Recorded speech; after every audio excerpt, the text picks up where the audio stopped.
داتن اپنی فیملی کے پاس جا رہی ہے تاکہ وہ اپنے آپ کو ڈھونڈ سکے اور اپنے اندر سے اس مثبت انسان کو باہر نکال سکے جو اسے تالیہ نے بننا سکھایا تھا۔ اور رہا میں تو مجھے بھی اب تالیہ کو نہیں ڈھونڈنا، مجھے اپنے آپ کو اس کھوئی رات کو ڈھونڈنا ہے، کیونکہ ہم تینوں جب خود کو ڈھونڈ لیں گے تو ہم تالیہ کو بھی تلاش کر لیں گے۔ ہم اس سب کو اس وقت تالیہ کے بغیر اپنے اصل کو ڈھونڈنے کی ضرورت ہے۔ شاید تم بھی یہی چاہتی تھی، اسی لیے تم نے مجھے وہ مجسمہ توڑنے کے لیے کہا تھا۔ میں اپنے آئیڈیل کا مجسمہ توڑنے کے لیے تیار ہوں۔ وان فاتح۔ چائے کا مگ ختم ہو چکا تھا۔ اس نے بے پرواہی سے مگ وہیں دھرا اور وہ کاغذ تہہ کر کے ایک لفافے میں ڈالا۔ کبھی تو وہ واپس آئے گی اور اس کو پڑھے گی۔ ایک دم سے وہ بہتر محسوس کرنے لگا تھا۔ تیسرا دن۔ اس صبح بی این کے دفتر کی لابی میں معمول کے مطابق کام جاری و ساری تھے۔ یہ بالائی فلور تھا اور یہاں پاور آفیسز تھے اور عام ورکرز کا داخلہ نہ ہونے کے برابر تھا، اس لیے قیمتی فرنیچر سے آراستہ لابی اس وقت خاموش پڑی تھی جب حشام برجیز لفٹ سے نکلا تھا۔ اسے وان فاتح کے آفس میں آنے کا پیغام ملا تھا اور وہ ساری مصروفیات ترک کر کے سیدھا یہاں آ گیا تھا۔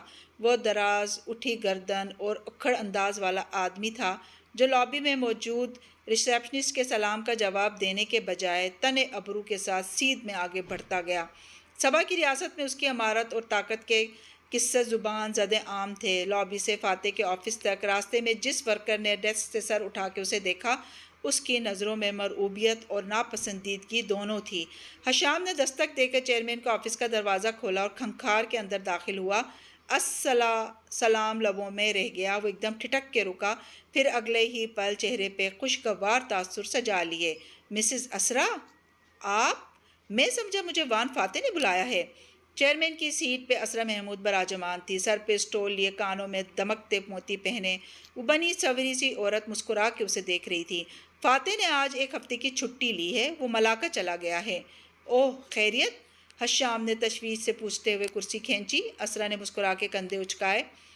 وہ اتنے دنوں سے لگاتار کام کر رہا تھا، چھٹی اس کا حق ہے۔ ملاقہ میں اس کے باپ کا گھر ہے جہاں جا کے وہ بہتر محسوس کرتا ہے، اور انہوں نے اپنی بغیر موجودگی میں آپ کو آفس کی ذمہ داری دے دی۔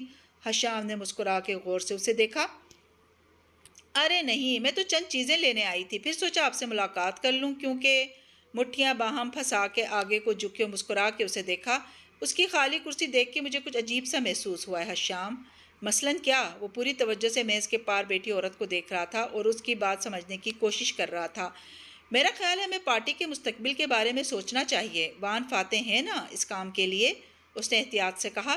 اور اگر وان فاتح کی کرسی خالی ہو جائے تو پھر پارٹی کا کیا ہوگا؟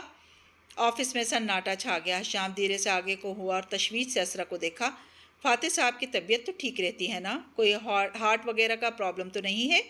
پارٹی چیئرمین کو پرابلم نہ ہو تو بھی لوگ کروا سکتے ہیں پرابلم۔ مجھے ڈر ہے کوئی فاتح کو اس کرسی سے ہٹانے کی کوشش نہ کرے۔ کیا ان کی جان کو خطرہ ہے؟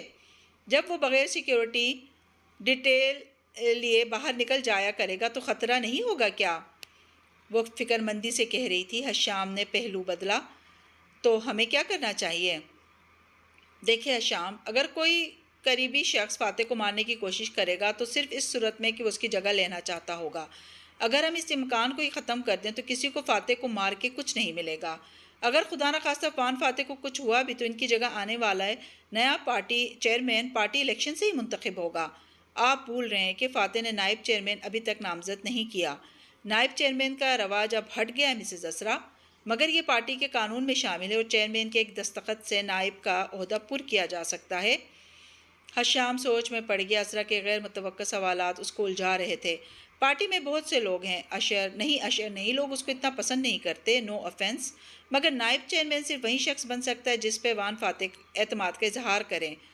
گاڈ، مجھے یقین نہیں آ رہا کہ ہم وان فاتح کی موت کے بارے میں بات کر رہے ہیں، اس نے جرجری لی۔ اسی امکان کو ختم کرنے کے لیے ہمیں فاتح سے نائب کا عہدہ پر کروانا ہوگا۔ ایسا شخص جو قابل اعتماد ہو اور کبھی فاتح کو نقصان پہنچانے کی کوشش نہ کرے، یوں وان فاتح اپنے قریبی دوستوں کے شر سے محفوظ ہو جائے گا۔ آپ کے خیال میں ایسا شخص کون ہو سکتا ہے؟ اسرا محمود مسکرائی اور محظوظ نظروں سے اسے دیکھا۔ نائب چیئرمین اس شخص سے بہتر کون ہو سکتا ہے جو چیئرمین کے آفس کی ایک کال پہ ساری مصروفیات چھوڑ کے بھاگا چلا آئے؟ حشام برجیز چند لمحے کے لیے کچھ بول نہیں سکا، وہ بس اسرا کو دیکھتا رہا۔ اس کا ذہن تیزی سے سارے حساب کرنے لگا تھا اور پھر بالآخر وہ مسکرا دیا۔ ملاقہ کا شہر اپنی تمام رعنائیوں، رونقوں اور خوشبوؤں کے ساتھ ویسا ہی تھا جیسے وہ اسے چھوڑ کے گیا تھا۔ سن باؤ کے گھر کے سامنے بازار میں رونق لگی تھی۔ فاتح کو ہمیشہ یہاں آ کے اچھا محسوس ہوتا تھا۔ عام لوگوں کے درمیان ان کی عام باتوں اور عام مسئلوں کو سننا، کھیل کی مصروفیات، پارلیمان کے ایوانوں، بی این کے آفس کی سازشوں بھری زندگی سے دور یہ شہر قدیم زمانوں کا فسوں لیے ہوئے تھا۔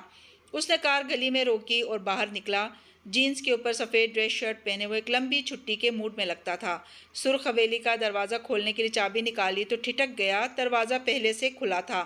پہلا خیال اسے تالیہ کا آیا، صرف اس کے پاس چابی ہوتی تھی کیونکہ یہ گھر اس نے کرائے پہ لے رکھا تھا۔ فاتح تیزی سے اندر آیا، راہداری سے گزر کے کمروں میں جھانکتا وہ برآمدے میں آیا تو قدم زنجیر ہوئے۔ سامنے میز کے ساتھ ایڈم کھڑا اپنا لیپ ٹاپ اور دوسری چیزیں ایک بیگ میں ڈال رہا تھا۔ آہٹ پہ وہ بھی پلٹا تو فاتح کو ادھر دیکھ کے ساکت رہ گیا۔ آپ یہاں؟ یہ میرا گھر ہے ایڈم، تم یہاں کیا کر رہے ہو؟ وان فاتح کے ماتھے پہ بل پڑے، البتہ ضبط سے بولا۔ تالیہ نے مجھے اس کی چابی دے رکھی تھی۔ اس نے چابیوں کا گچھا سادگی سے میز پہ ڈال دیا۔ میں نے بنگارہ ملائی اسی گھر میں لکھی تھی اور یہیں سے ان فائلز کا راز ڈھونڈا تھا۔ اور دوری نگارہ ملائیو، اس نے تصحیح کی تو ایڈم ٹھٹکا، پھر ماتھے کو چھوا۔ جی وہی میرا مطلب تھا، گڑبڑا کے بولا۔ میں ابھی آیا تھا اپنا سامان اٹھانے جو آخری دفعہ ادھر رہ گیا تھا۔ میں جا ہی رہا تھا۔ نظریں چکا کے وہ جلدی جلدی اپنا سامان بیگ میں ڈالنے لگا۔ فاتح پہلوؤں پہ ہاتھ رکھے کھڑا اس نوجوان کو چند لمحے دیکھتا رہا۔ برآمدے میں آتی دھوپ اس کے وجود کو منور کیے ہوئے تھی۔ یہ لڑکا اس باڈی مین سے مختلف تھا جو اس کے پاس 11 دن کام کرنے کے لیے آیا تھا۔ ایڈم نے بیگ کی زپ بند کی اور چہرہ اٹھایا تو فاتح اسے ہی دیکھ رہا تھا۔ تالیہ کا کچھ پتہ چلا سر؟ وہ آ جائے گی، اس نے مختصراً کہا اور پھر صحن کی طرف آ گیا۔ صحن کے وسط میں کھڑے وہ گردن اٹھا کے وانگ لی کے اس مجسمے کو دیکھنے لگا۔ جب تالیہ یہاں آتی تھی تو کیا اس نے کبھی اس مجسمے کے بارے میں کچھ کہا تھا؟ ایڈم نے چونک کے فاتح کو دیکھا جو اس کی طرف پشت کیے کھڑا مجسمے کو دیکھ رہا تھا۔ اسے سمجھ نہیں آئی کہ وہ کیا کہے۔ جدید ملاقہ میں دونوں کی بے تکلفی نہ ہونے کے برابر تھی۔ کچھ خاص نہیں۔ فاتح ایڑیوں پہ گھوما اور غور سے اسے دیکھا۔ کیا تالیہ نے کبھی کوئی مجسمہ بنایا تھا اس سے ملتا جلتا؟ اس کے دل میں تالیہ مراد کے کہے آخری الفاظ کسی پھانس کی طرح چبھے تھے۔ ایڈم نے نظریں اٹھا کے پہلے مجسمے کو دیکھا، پھر فاتح کو، پھر جب بولا تو لہجہ محتاط تھا۔ مجھے نہیں معلوم، ہو سکتا ہے اس نے وانگلی کا کوئی اور مجسمہ بنایا جو یہیں کہیں ہو۔ پھر دیکھا کہ ایڈم بس اسے دیکھے جا رہا ہے تو ہاتھ سے مجسمے کی طرف اشارہ کیا۔ یعنی یہ آدمی وانگلی تھا، اپنے وقت کا ایک عظیم چینی سفیر۔ غلام ہونے کے باوجود اس نے ملاقہ کے لوگوں کے لیے آواز اٹھائی تھی اور شہزادی تاشا نے ایڈم بن محمد کے لیے مزید اداکاری کرنا ممکن نہ تھا۔ اس کے اندر غصے کا ایک ابال اٹھا تھا۔ وانگ لی کوئی ہیرو نہیں تھا سر۔ وانگ لی شاہ چین کا وفادار تھا۔ اس نے ملاقہ کو قرضوں کی بیڑیوں میں جکڑ دیا تھا۔ اس نے ملاقہ کے غلاموں کو آزاد کروایا تھا۔ نہ اس نے وہ جرأت مندانہ باتیں کہی تھیں جو بنگارہ ملایوں میں اس کے نام سے منسوب ہیں۔ تاریخ کی کتابیں سچ نہیں کہتی۔ وہ تلخی سے بولتا گیا اور پھر ایک دم چپ ہوا۔ فاتح ابرو بیچ کے اسے دیکھ رہا تھا۔ اور سن باؤ کے بارے میں کس مورخ نے یہ سب لکھا ہے جو تم کہہ رہے ہو؟ ایڈم نے لب بیچ لیے۔ وہ وانگ لی کے ایک فین سے بحث نہیں کر سکتا تھا۔ سوری سر، مجھے نہیں معلوم تالیہ نے کون سا مجسمہ بنایا اور کیوں بنایا ہے۔ اور مڑ کے اپنا بیگ اٹھانے لگا۔ اتنی مشکل سے وہ کام پہ توجہ مرکوز کر کے تالیہ اور فاتح کی کہانی سے نکل کے ملاقہ آیا تھا اور یہاں پھر وہیں سب اس کا منتظر تھا۔ اس نے کہا کہ اس نے یہ مجسمہ توڑنے کے لیے بنایا ہے۔ وہ کیوں چاہتی کہ میں اس مجسمے کو توڑوں؟ وولجن بھری خفگی سے اونچا بڑبڑایا۔ یہ مجسمہ میری پیدائش سے پہلے سے یہاں موجود ہے۔ یہ تاریخی ورثہ ہے۔ ایڈم بن محمد کرنٹ کھا کے مڑا اور صحن میں کھڑے آدمی کو بے یقینی سے دیکھا۔ یہ مجسمہ تالیہ نے توڑنے کے لیے بنایا تھا؟ وہ بالکل ساکت کھڑا تھا۔ ذہن میں قدیم ملاقہ کی داستان ایک فلم کی طرح چلنے لگی۔ شہزادی تاشا کو وانگلی سے ذرا دلچسپی نہ تھی، پھر بھی اس نے مجسمہ بنایا۔ وانگلی کی دوستی کی خاطر نہیں، جیسا کہ اس نے ایڈم سے بنگارہ ملایوں میں لکھوایا تھا، مگر لوگ کہتے تھے کہ وہ وہاں کسی سے ملنے آتی تھی۔ اتنے ماہ بعد ایڈم نے سوچا تو ذہن کے جالے صاف ہونے لگے۔ وہ اور تالیہ ادھر تب آتے تھے جب فاتح وہاں موجود نہیں ہوتا تھا۔ وہ اس مجسمے کے بہانے کسی سے ملنے نہیں آتی تھی۔ وہ اب تک یہی سمجھتا رہا تھا کہ اس نے یہ مجسمہ اس لیے بنایا تھا تاکہ نیچے جو خزانہ وہ چھپائیں اس کے اوپر ایک نشانی ہو۔ مگر تالیہ کے پلان، تالیہ کی مرضی، اس نے مجسمہ کسی اور شے کے لیے بنایا تھا۔ آپ اس کو توڑ دیں، وہ کھوئی کھوئی سی آواز میں بولا۔ یہ مجسمہ تالیہ سے زیادہ قیمتی نہیں ہے۔ فاتح چند لمحے کھڑا خفگی سے اس مجسمے کو دیکھتا رہا، پھر نفی میں سر ہلایا۔ مگر اس میں ایسا کیا ہو سکتا ہے جو اتنا اہم ہو؟ جواب نہیں آیا تو اس نے گردن موڑی۔ برآمدہ خالی پڑا تھا۔ ایڈم بن محمد جا چکا تھا۔ اپنی تلاش کے سفر پہ تالیہ کے بغیر رہنا سیکھنے کے لیے۔ اب وہ سنبھاؤ کے قدیم صحن میں تنہا کھڑا تھا۔ کنواں، کونے کا درخت اور وہ مجسمہ خود اس سے سوال کر رہا تھا کہ کیا وہ مٹی اور گارے کا بت تالیہ سے زیادہ قیمتی تھا؟ کیا کوئی شے وان فاتح کے لیے تالیہ مراد سے زیادہ قیمتی ہو سکتی تھی؟ جی تو کہانی گو لسنرز، آج کی ایپیسوڈ آپ کو کیسی لگی؟ کمنٹس میں اظہار ضرور کیجیے گا، اور چینل پر نئے ہیں تو چینل کو سبسکرائب کرنا نہ بھولیں۔ شکریہ۔